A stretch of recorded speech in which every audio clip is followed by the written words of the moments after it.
آپ کے خیال میں کیا بانی پی ٹی آئی یعنی اتنی مشکل میں یا اتنی سختی میں آ چکے ہیں کہ وہ مذاکرات پہ یا ان کو ریکگنائز کر کے ان کے ساتھ بیٹھنے پر تیار ہو جائیں گے؟ وہ نہیں، وہ تو پچھلے سال بھی تیار تھے. آپ ان کے پچھلے سال کے بیانات اٹھا کے دیکھ لیں. میرا نہیں خیال کہ عمران خان صاحب جو ہیں ان کے حامی کچھ بھی کہتے ہیں وہ اس پوزیشن میں ہیں کہ وہ اپنی ٹرمز وہ ڈکٹیٹ کر سکیں. جو انہوں نے اپنے سارے پتے تھے، انہوں نے مسلس تھے، وہ سارے دکھا دیے ایک ایک کر کے، اور بڑی جلدی دکھائے ہیں خان صاحب نے. میری تو ہمیشہ ان کے بارے میں رائے رہی ہے کہ وہ 24 گھنٹے سے زیادہ وہ چپ نہیں رہ سکتے. 24 گھنٹے سے زیادہ وہ کسی بات کو اگنور نہیں کر سکتے. مثلا 2-4 دفعہ انہوں نے ماضی میں بھی اس طرح کی پیشکشیں کی تھی. چلے باقی کو چھوڑ دیں. جو انہوں نے یہ فوج کے ساتھ بات کرنے کی بات کی تھی، ہم فوج کے ساتھ بات چیت کے لیے تیار ہے. اور بندہ انہوں نے جو نامینیٹ کیا، دیٹ واز ویری انٹرسٹنگ.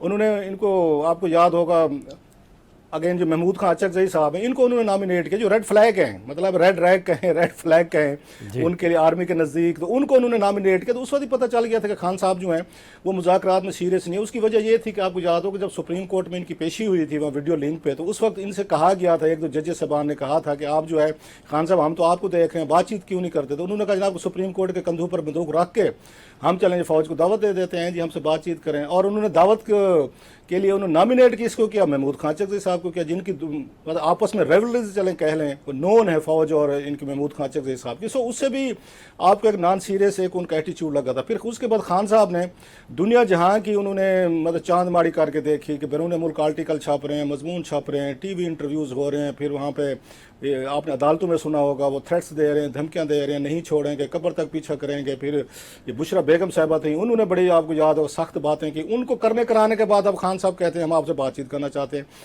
سو آپ کی کمان میں جتنے تیر تھے وہ تو پچھلے 6 مہینے 8 مہینے میں آپ نے سارے کے سارے وہ کر لیے ہیں، اس میں آپ نے آزما لی ہیں سارے آپشن، تو آپ ان کو یوز کر بیٹھے ہیں. کال اے فرینڈ اچھا ہے نہیں، ایک ہوتے ہیں کال اے فرینڈ. اب خان صاحب کا کوئی کال اے فرینڈ بھی نہیں ہے پوری دنیا میں. نواز شریف صاحب کے بھی تھے، یہ بے نظیر بھٹو صاحبہ کے بھی تھے، لیکن ان کا کوئی کال اے فرینڈ نہیں ہے جو آئے اور ان کی کوئی ضمانت دے، کوئی درمیان میں بیٹھے، کوئی تھوڑی سی بات چیت کروائے، کوئی صلح صفائی، کوئی ایس او پیز طے کرا لے.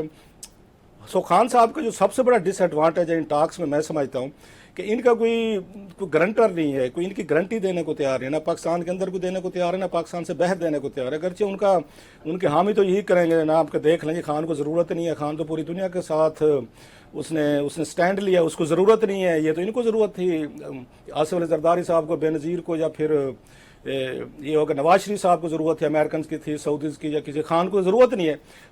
سو سارا جو مسئلہ ان کا پھنسا ہوا ہے میرا خیال اسی بات پہ کہ خان صاحب کی گارنٹی کون دے. اچھا یہ فرمائیے گا کہ مولانا فضل الرحمان آپ کی یعنی انفارمیشن یا اور انالیسس کے مطابق آپ کو نظر آ رہا ہے کہ وہ فارملی یعنی گورنر کے پی اور اس طرح کی ڈفرینٹ پوزیشنز ایکسیپٹ کر لیں گے؟ یہ دونوں جو ملاقاتیں دونوں پارٹیز کے جو قائدین کی ملاقاتیں ہوئی ہیں اس کے بعد مولانا آپ کو لگتا ہے کہ دل نرم ہوگا ان کا؟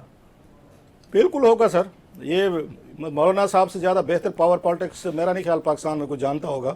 تو